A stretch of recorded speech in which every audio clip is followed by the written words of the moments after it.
بلال بن ابی بردہ حجاج بن یوسف کی قید میں تھا۔ جیل میں اسے طرح طرح کی اذیتیں دی جاتی۔ جیل میں اگر کوئی مر جاتا تو اس کی خبر حجاج کو دی جاتی۔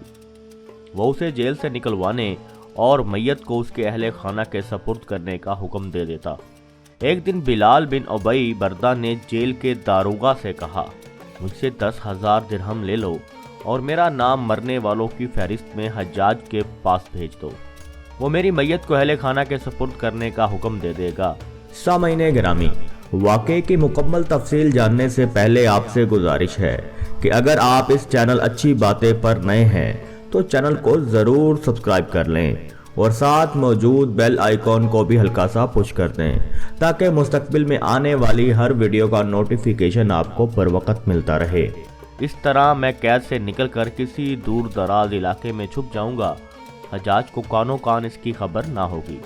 اگر تم میرے ساتھ بھاگنا چاہتے ہو تو یہ بھی بہت اچھا ہے، میں ساری عمر تمہارے اخراجات برداشت کروں گا۔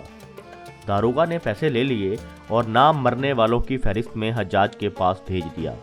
حجاج نے اس کا نام دیکھا تو بولا، اس کی میت دیکھ کر ہی اس کے اہل خانہ کے سپرد کرنے کا حکم جاری کروں گا، اس کی میت حاضر کی جائے۔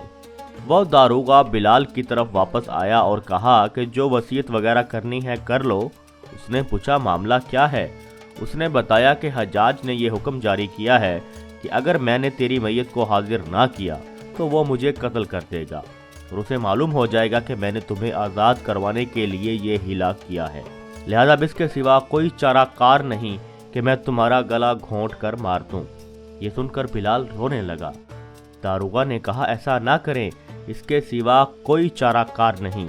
لہذا بلال نے وصیت لکھ دی اور 2 رکعت نماز ادا کی۔ داروغہ نے اسے پکڑا اور گلا گھونٹ کر موت کے گھاٹ اتار دیا۔ اس کی میت کو حجاج کے سامنے پیش کر دیا۔ حجاج نے میت دیکھ کر اس کو اہل خانہ کے سپرد کرنے کا حکم جاری کر دیا۔ اس طرح اس شخص نے 10,000 درہم میں اپنی موت کا سودا کر لیا۔